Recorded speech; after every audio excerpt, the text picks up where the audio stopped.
Hello, I've got a short message for the charlatan who calls himself Cameroon's Minister for Defense. I don't know whatever the full title is, Joseph Betty Asomo. And this is with regards to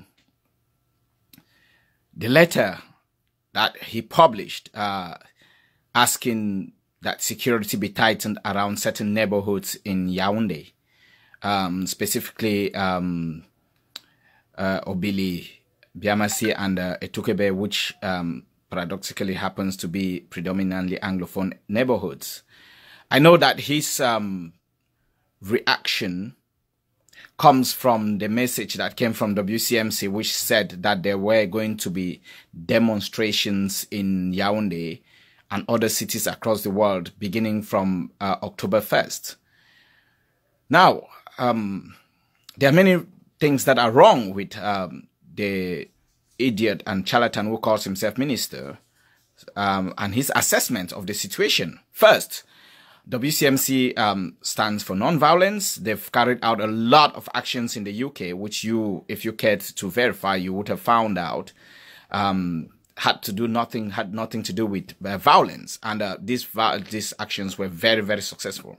Secondly, you were idiotic enough to assume naively that because it is coming to Yaoundé, it must be exported from the English-speaking regions. Now, I've got news for you, Mr. Minister.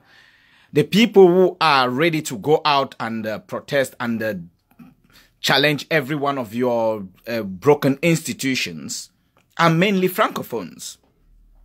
A large number of them do not, I repeat, do not live in Biamasi. They do not live in Obili. They do not live anywhere near Etukebe. Some of them live in Basto. Some of them live in Singa. So you see how your lack of experience, your lack of know-how, your lack of knowledge of what security or defense is, has just led you to the most naive of conclusions that because it is coming at a time when there is uprisings, there are uprisings within the English-speaking regions, it must be the English speakers. You naively assume that every other Cameroonian is happy with the derelict situation of Cameroon. You naively assume that every other Cameroonian is happy with how your military has been killing unarmed civilians. You naively assume that they are happy with the 36 years of barren rule under dictator Paul Biya and all of you, his sycophants. Now, it's not going to be as you think. Come October 1st, you will be hit from left, right, center. You will be hit from sides that you do not know. You will be hit in areas in Yaoundé that you do not expect. By the way, my name is Kingsley Shete, and I am from the strategic team of WCMC.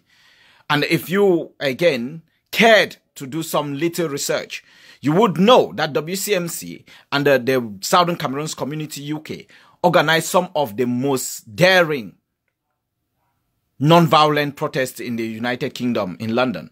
Your High Commissioner should have informed you, unless he did not write a report to Yaoundé of how he was kept overnight in his office at the High Commission.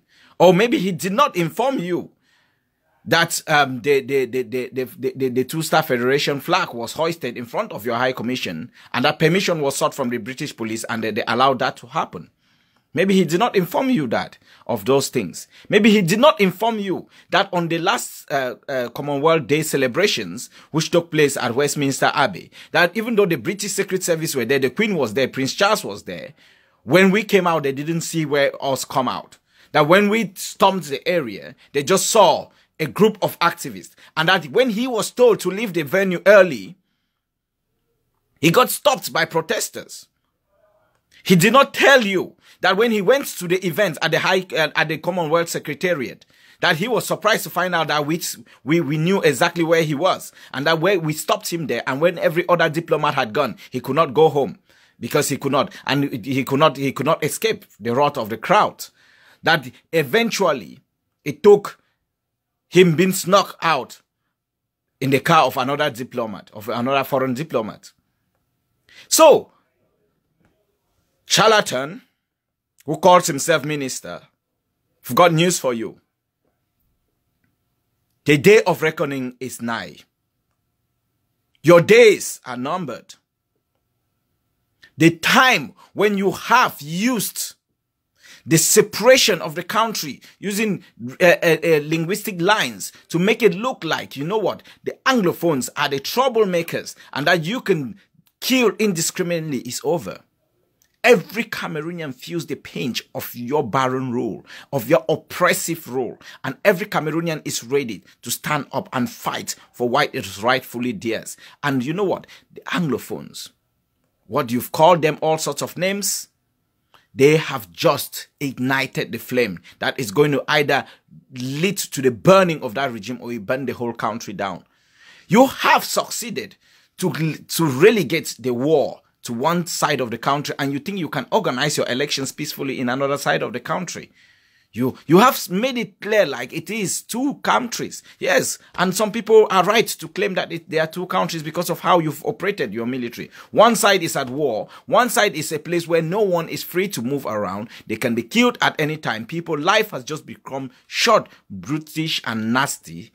Whereas in another side, people don't even know what is happening. But guess what? You cannot keep a people uninformed for too long. They now know.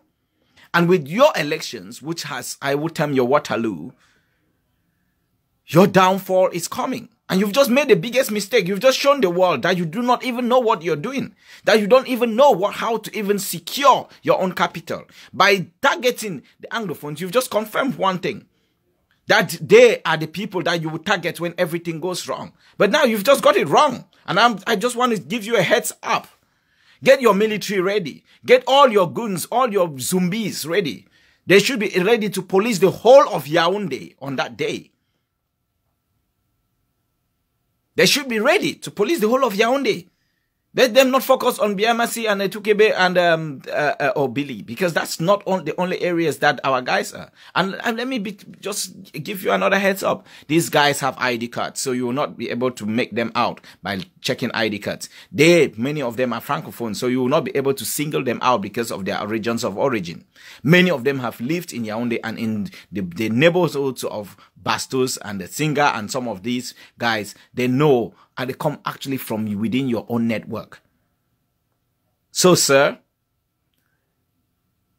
you just got it wrong. So get ready. Fasten your seatbelt and get ready for the ride. There comes a time in the life of every people when they rise up as one and say enough is enough. And the time has come for the Cameroonian people to say enough of this nonsense that you call a government. Enough of this nonsense where every action, every right is being suppressed. The right to life is being treated as if it is non-existent. The right to freedom of expression is suppressed with military might. The time has come when the people will rise up and say enough is enough. So you just watch out.